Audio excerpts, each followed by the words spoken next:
Round 7's match of the day pitted third against fourth, with East Fremantle sitting below East Perth and just one game inside the top four.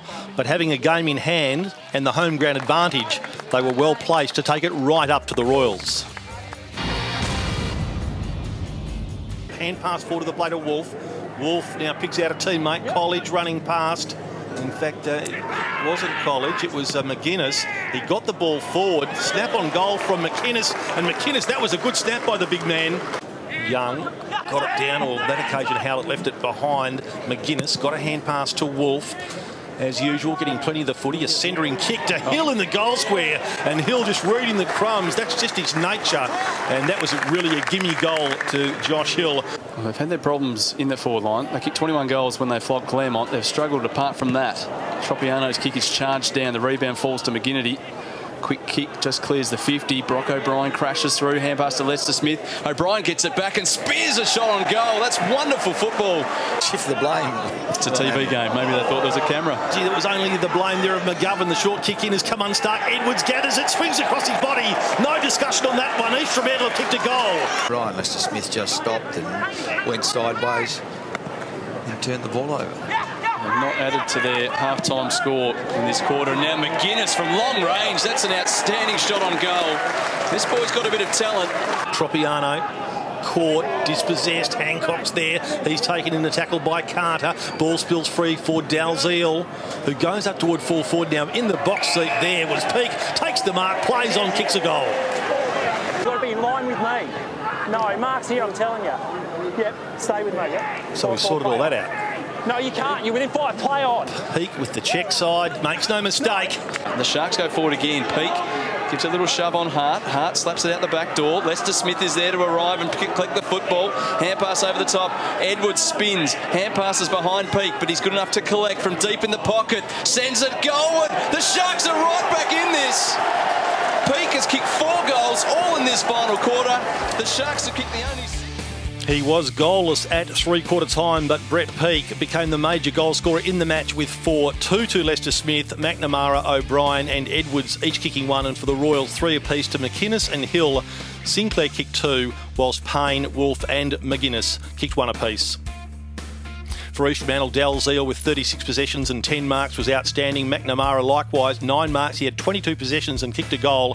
Howlett, 24 possessions, 14 marks, most of them deep in defence and under pressure. Rory O'Brien, the Sandover medalist, 29 possessions. Dodd, 24 and 5 marks. Schofield played a fine game across half-back, 7 marks, 21 possessions. Charters tried very hard with his 9 marks, 16 possessions, 20 to Erdley, along with 5 marks. Whilst for East Perth, they welcome back their captain, Brendan Lee. He had 32 possessions, 30 to Payne. Wellingham playing a rare game in the WAFL, 25 possessions and 7 marks. McGinnity started extremely well, 26 possessions. Wolf with 23 and a goal. Clutterbuck, 23 possessions, 17 to Sinclair, took 8 marks and kicked 2 goals, and 3 goals to Fraser McInnes from his 16 possessions and 6 marks.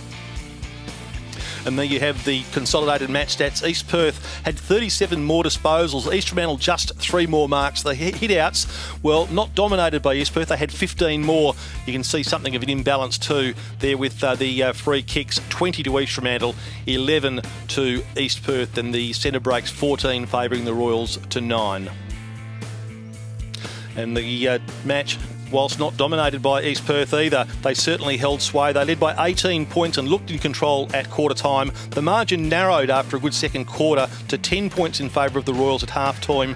They blew East Fremantle out of the water in the third quarter. They extended the lead to 50 points, but a great fight back by East Fremantle in the final quarter. The margin just 10 points in favour of the Royals. 11 goals, 9-75 to the Sharks, 9-11-65. Brendan, congratulations. 7 weeks out injured, mate. It must be good to be back. Yeah, it's good to be back. A little bit rusty there in patches for sure, but it's good to come away with the win for sure. Interesting game, mate. The coach of East Fremantle just about given up hope at three-quarter time, and all of a sudden they've come back and given you guys a bit of a scare in that last quarter. Yeah, I think our third quarter was really good. We hit the scoreboard really early. Boys were up and about playing well. And last quarter, yeah, they got the jump on us, which we won't be very happy about, but still good to get the win. Possession-wise early, especially in the first half, you ran and carried and, had a lot of possessions. Couldn't actually put probably the effort onto the scoreboard, which was a little bit disappointing early. Yeah, I think it's been something we've been working on last couple of months, that we've been getting enough footy and haven't really been putting a score on the board, but we'll get the continuity in our side, and merging the two groups together, we're only going to get better, I feel. Yeah, you got the big talls that obviously are a lot of problems for other sides in the WAFL. Obviously, big guys are like gold, but you've got plenty of them, and when they're wrong song, they're very hard to stop. Yeah, we had Scotty Lycett a few weeks ago kicking 5, and Callum Sinclair and obviously Jono, and it's good. They're very flexible and they all take their time in the ruck and their time forward, which I think is a big strength for us. And rotation-wise, mate, it must be fantastic to have so many quality guys going through the midfield. No doubt. I think that's what this year, last year we lacked a little bit of depth through the midfield, but it's good to have a lot more boys following through there as well. Good stuff, mate. Go and enjoy it. See you, buddy.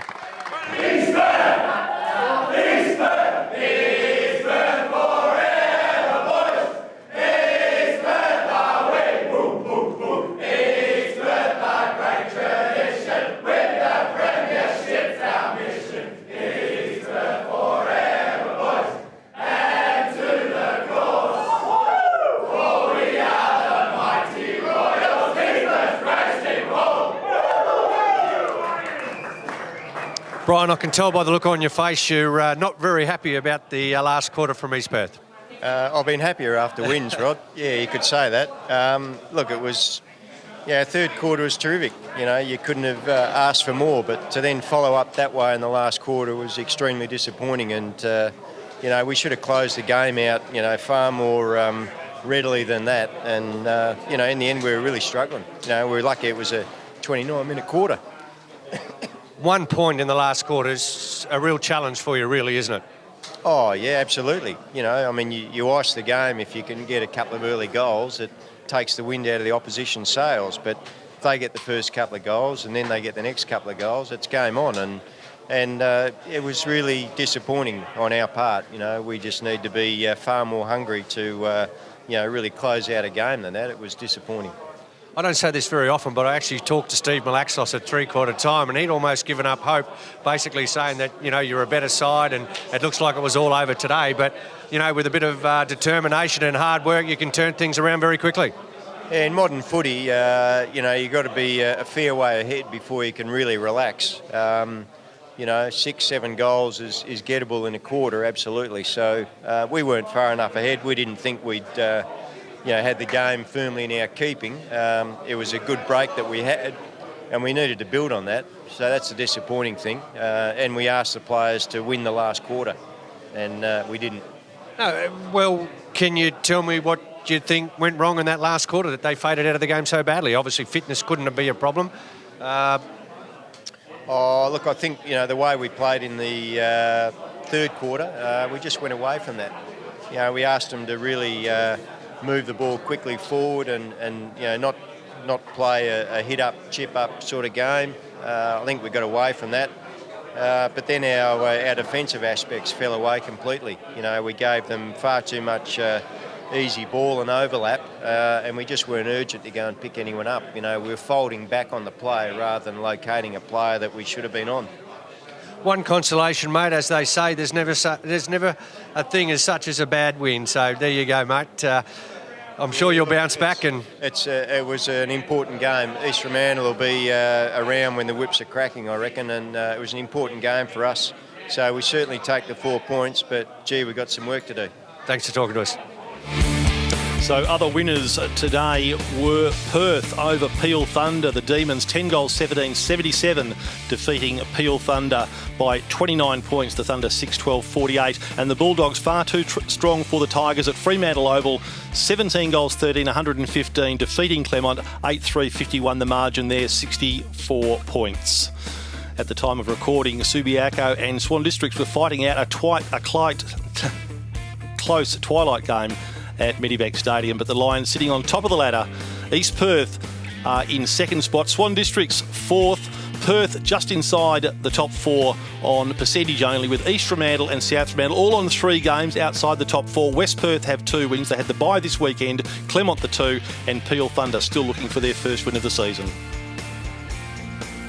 Next week, we travel to Brown Stadium for the first time this year. We have a look at the Demons and the Lions. WAFL action continues from Brown Stadium next Saturday, live from 2 p.m.